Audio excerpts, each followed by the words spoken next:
Peculato, omissione dati d'ufficio e falsità ideologica per aver finto di effettuare le vaccinazioni su migliaia di bambini, prima nel distretto sanitario di Codroipo in provincia di Udine, poi all'ULSS 2 di Treviso. La procura di Udine ha chiuso l'indagine per Emanuela Petrillo, l'assistente sociosanitaria finita nella bufera per le presunte false vaccinazioni. Si profila il processo.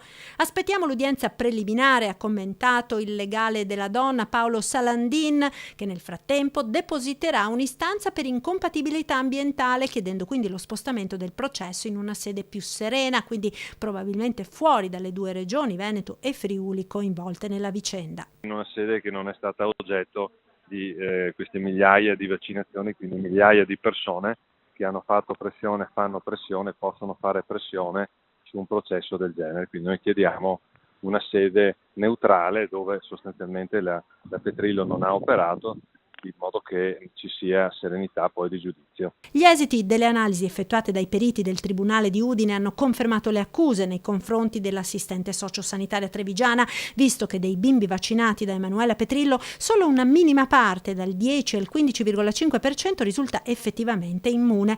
Soddisfazione da parte di Fabio Crea, legale dell'ULSS 2 della Marca trevigiana, che ritiene infondata la richiesta di spostare il processo a Bologna per incompatibilità. Non mi pare che ci sia stato fino ad oggi sul territorio di Udine un atteggiamento anche da parte della stampa tale da condizionare la serenità o l'imparzialità di giudizio.